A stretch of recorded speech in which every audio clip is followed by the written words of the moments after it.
பொதுக்குழு கூட்டத்தின் மூலமாக சில முழக்கங்களை சூளுரைகளை திரு எடப்பாடி பழனிசாமி முன்வைத்திருக்கிறார். ஆளும் திமுக அரசு மீதான நிறைய குற்றச்சாட்டுக்களை தீர்மானங்களாகவும் நிறைவேற்றியிருக்கிறார்கள். இந்த உரையை எப்படி புரிஞ்சுக்கணும்? 2026 அகில இந்திய அண்ணா திராவிட முன்னேற்ற கழகம் ஆட்சிக்கு வரும் என்ற நம்பிக்கையை அதிமுக பொதுச்செயலாளர் திரு எடப்பாடி பழனிசாமி வெளிப்படுத்தி இருக்கிறார். அது தொடர்பான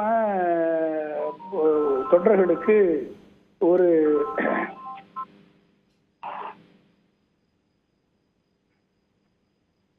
ஹலோ தொடர்ந்து பேசலாம்.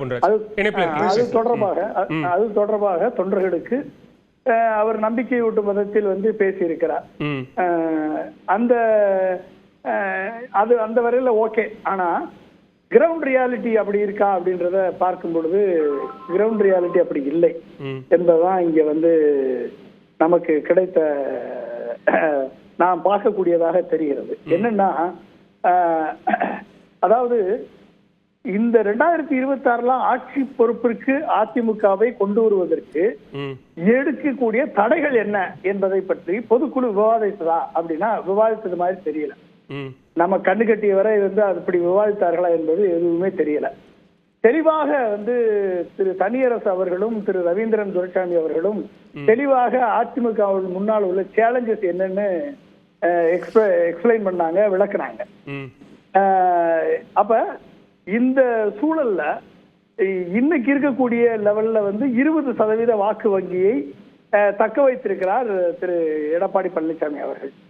இன்றைக்கு பிஜேபியினுடைய திட்டத்தின்படி இந்த 20% குறைத்து 13% ஆக்குவேன் என்று பிஜேபி சபதமிட்டிருக்கிறது என்று ரவீந்திரன் துரைசாமி சொன்னார்.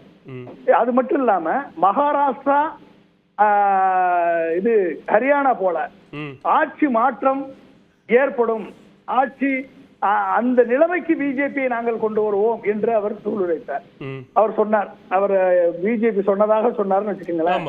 இது எப்படி இருக்கு அப்படின்னா, நீங்க பாத்தீங்க அப்படின்னா டோட்டலா 2 எலெக்ஷன் நடந்துச்சு அப்படின்னா சின்னது உனக்கு பெருசு எனக்கு, அதாவது சின்னது காங்கிரஸுக்கு பெருசு பிஜேபி, இந்த மாதிரி கணக்கு. அது தேர்தல் கமிஷனை வளைச்சு எலெக்ஷன் கமிஷனுடைய இவிஎம் மேனிபுலேட் பண்ணி எலெக்ஷன் கமிஷனுடைய ஒட்டுமொத்த சர்வாதிகாரத்தை பயன்படுத்தி